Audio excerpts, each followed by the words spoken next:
Namaste, and welcome to TRC The Renaissance Chronicles, where truth is shared to bring life and light to the dark areas of our lives, hailing us all in His name. Welcome to the Renaissance Chronicles. I am your spiritual advisor, Renaissance Christos. Glad to be with you once again. We're going to start this show off because we're going to start the trifecta or the Trey Avenue. That's right, the path to the good life. And this whole chronicle is about us finding our freedom from these other boundaries that have been restricting us for so many years. It's over with now, family. The pandemic or whatever has set things in motion. And that's why this thought from Aristotle, I am a philosopher, by the way. Aristotle taught me this long time ago, and it says knowing yourself is the beginning of knowledge. That's right, knowing who you are, not what they've said, how they define you, what they said about you, because all those things they said are in the past. So welcome to the Renaissance Chronicles. I think it's time to get started. We have a great show for you guys and wonderful opportunity for us to grow. That's what it's all about, because I want us to be able to, remember what I said on the last show, I want us to rest, enjoy, wake in peace, and move in love. Can you do that with me, family? That's the goal, and we do it 7 days at a time, but we do it 1 day per moment. That's all that matters. The secret place, do me a favor. If you haven't by now, take that verse from Psalms 91. Take it, write it on a sticky note, put it someplace where you see it for at least 20 to 30 days back to back, okay? Because I want you to understand the premise of everything we do. Your heaven on earth starts in the secret place. And it says, he who dwells in the secret place of the Most High shall abide under the shadow of his wings. He will say of the Lord, he is my refuge and my fortress, my God in whom I trust. Write that down, because everything that we do is going to reflect upon those thinking abilities that you all and I have. And if you don't know it, let me tell you what's going on. You have a secret power. It's the power to create life or death. It's right here. Now, you don't have to be invisible or break through walls. No. This power supersedes all of them, because thinking is creating. That's right, family.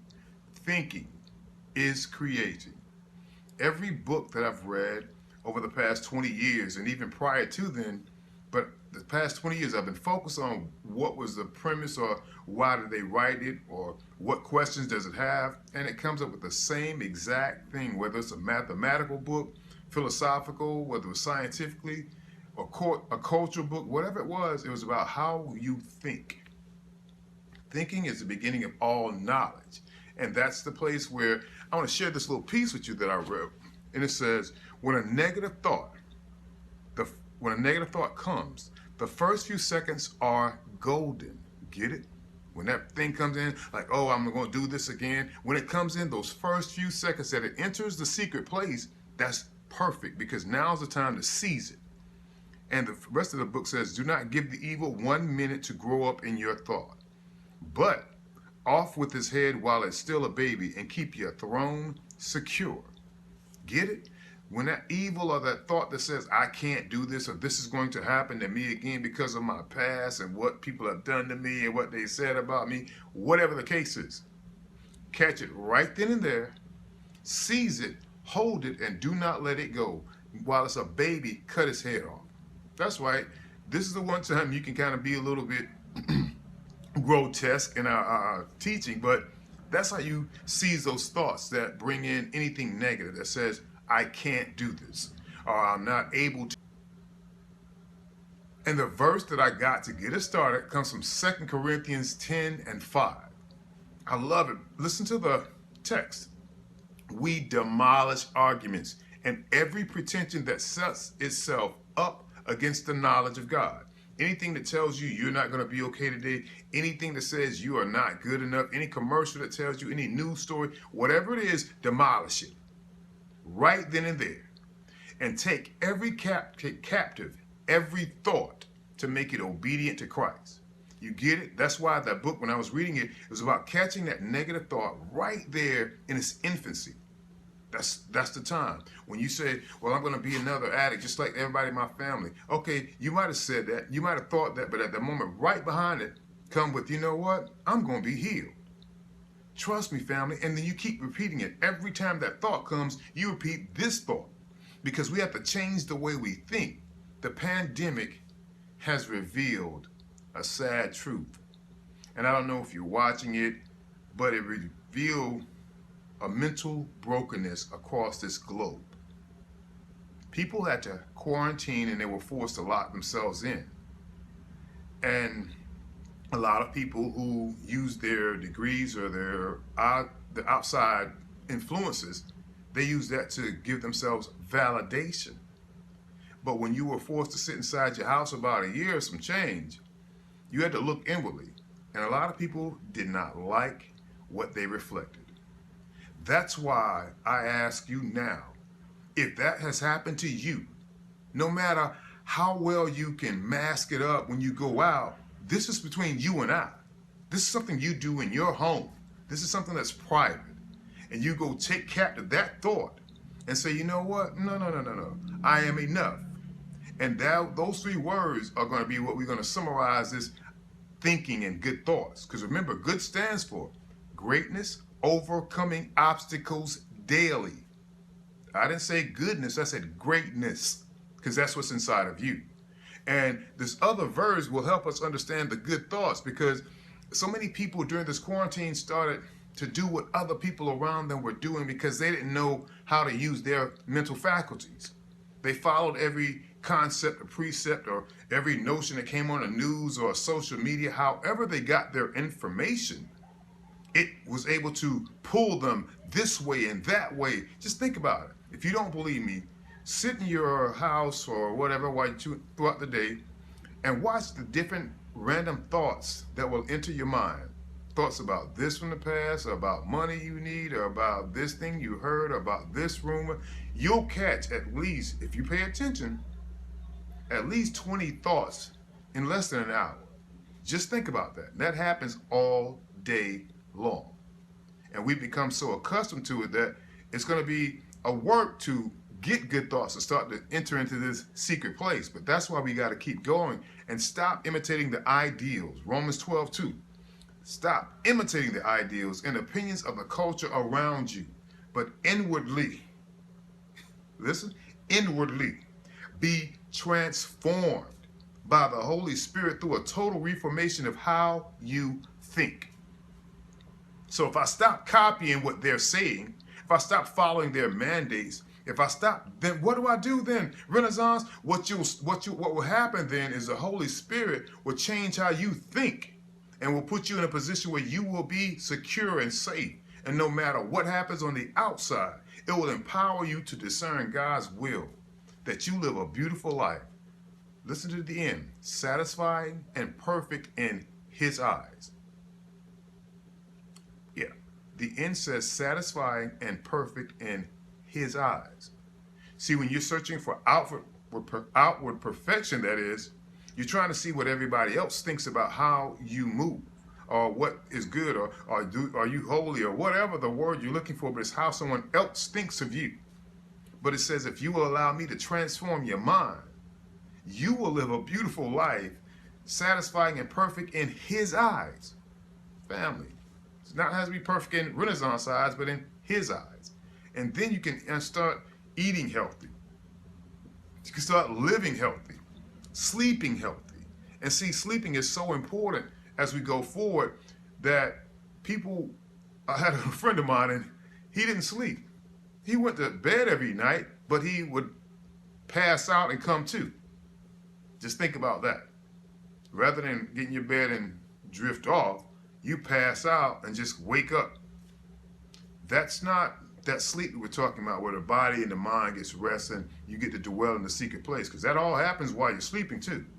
See, once you start to dwell in the secret place when you're awake, then when you're asleep, guess what? It's still happening. That's the secret to this. That's your secret power. That when you dwell in that place, no matter whether conscious or subconscious, you all get the same results. And that's how you learn to control what's inside of you. You can learn to excavate fear one day at a time. And as you excavate fear, it's not get a shovel and dig and dig and dig. No, no, no. It's more refined. You use maybe a chisel or a brush or certain smaller objects because you don't want to damage what's precious. So when you excavate fear, you got to start to chop it off because what's precious is you, that love that you have inside of you, and it's causing you to live and imitate what others says is good. It's time to stop imitating and be who you were created to be, and that's beautiful. And when you train the mind, the body is going to follow. I've learned this too many times by being in the classroom, and for the first week or two, the first thing my lessons were all about was training the mind how to think and whatever the subject was. And if I could get the mind to start to think, then the motor functions will start to flow anyway.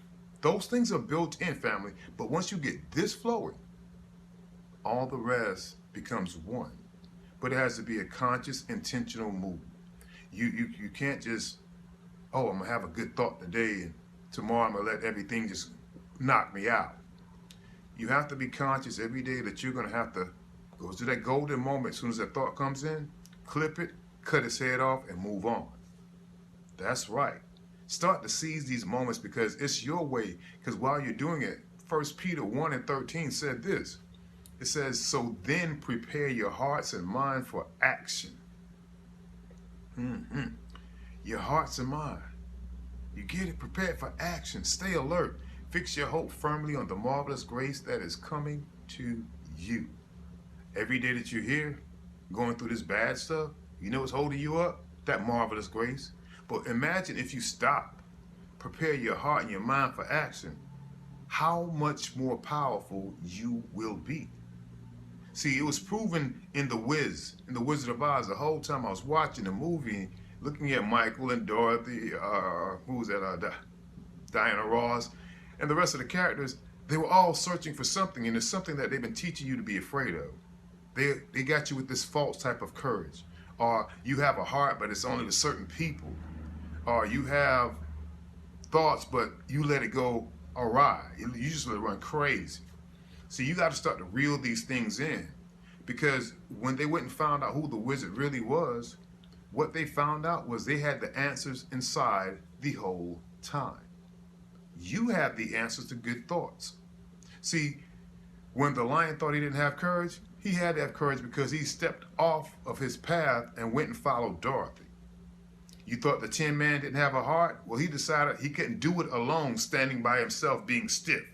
But if he would take a step with this group of individuals, then he'd find what he's looking for. And the scarecrow who thought he didn't have the brain necessary just for him to make a decision to get on the path means you had a brain. And Dorothy was at home the whole time. She just was looking at everything else, seeing the false evidence appearing real. That's the job today, ma'am, sir, to remove the false evidence that appears real. And the thoughts are your precepts to everything else good coming. If you just watch your thoughts for the first few weeks or so, that's fine. Just get one verse and try to train that one verse. You don't have to make this so hard. Some things that I do, I'll show you this book of mine, and I'm laughing because people are like, man, who would put a book like this? This is a book. Yeah. Back it up, get out that light a little bit. Yeah, the cover's all torn up, but I've read this book so much that it has so many nuggets that I can build upon. That way I can seize those things that try to come in my mind and tell me I'm not enough. I have this other book, and it's called The Parables of Jesus. I have one called The Proverbs. I read these things as well as the Bible, because Mr. J taught me that it's basic instructions before leaving Earth. And if I understand that, I don't get caught up in the stories. I just understand the flow. And the flow is what's going to end this story today. When I was in a classroom, if I haven't shared this story, I must do this, and then we're done. And this is what good thoughts will do to anyone who believes. That's right. I was in between jobs, working at different schools, and I was summoned to come to a long-term position at a school that I formerly worked at. And so I jumped on the task. I was like, should be easy. I know the the layout of the school and the rules, so easy transformation. But I would be teaching math, not English, which is my forte. Well, when I went in the classroom, I had done math before as a substitute teacher and, sometimes a summer school. I just went in with understanding that I had to teach the language, and the numbers were symbols. And the symbols were just like letters. It's just when you understand the symbols, you can better understand the language. And when you understand who you are, you'll know that your thoughts are controlling everything that you do and think and believe about yourself, and is creating your reality. We're going to seize that because those students believed in me. When I went in there, I promise you, if there was 90 students on that class roster, 88 had Fs. Not regular Fs. These were the 13s and 35s and 45s. And I'm thinking, who does this?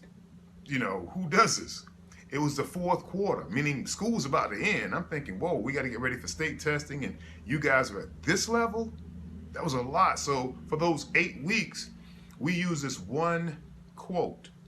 And when they said it like that minute. People came by saying, are you okay? And it was like, no. I was like, the students they're just reciting their mantra. And their mantra was, I am enough. You've heard that in the last chronicle.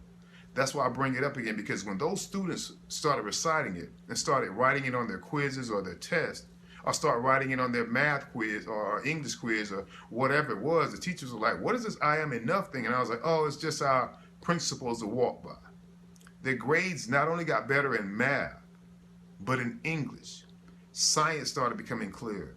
The fine arts classes they were taking, they started to have more fun in it because they knew that every day, whatever they did was enough. That's all we are required to do. And that's to train this mind. So that's why when that verse of Colossians comes in, it was the one I want to start the show off with. It says, set your mind on things that are above, not on things of the earth. When I wake up in the morning, before I open my eyes, it may even be 30 minutes, but the first thing I'm going to do is think about what goodness he's done to me for me so far and what's going to happen this day, and just wait and just be anticipating that. I never think about, oh, I don't have, or this is happening, or these people were killed, or this happened, and I'm so distraught, and I'm so angry, and I'm so bitter, and I want to fight the world. Yeah, I'll feel that way too, family, but it's not going to do anything. But I know if I change this, we, meaning you and I, will change that, meaning the reality we see every day on the news. That's the goal of Good Thoughts. So family, remember, good stands for greatness, overcoming obstacles daily. One day at a time, one flow at a time. MME Production. The story you will hear is about trust and how living without it, you realize it is a must. There were these two friends who were going all through these parts of towns, spreading love and a message of hope all around. The younger one realized that we did this because we worked together, and the results are immaculate. They're so much better. But somehow some dissension came between the two friends, and what was so nice had come to a brief end. They went their own ways and separated, and understood that without each other they could not be elevated. So they realized that they had to get back together. But there came the stormy and the cloudy weather. He ran to the shore looking for a boat. There was nothing there, no way that he could float. But as he looked out in the shore, he saw his friend's light, and he realized he had to get there that night. So he began to take a step, and he got so much farther, he didn't realize he was walking upon water. And took more steps, and the lightning began to come down. On the right, there was chaos all around. He was trying to figure out, how do I make it to my destination? See, I got to get back to that mind elevation. So he realized he needed to keep his friends in focus, because he needed to get there, and he needed more than hocus pocus. So his friend extended his arm out towards him like a tree. Here was that limb, pulling him forward, and as he connected hands, he realized that this was all a part of his plan. So he got in the boat and looked intently into his eyes. That's when he put it together. He realized, we are here to do this thing, and we need each other. So folks, get together with your sisters and your brothers. Let your mind go free and fulfill your destiny. My name is Renazance, the storyteller. Do me a favor, hit share if you dare. And also, last but not least, go pick up a book, Renazance.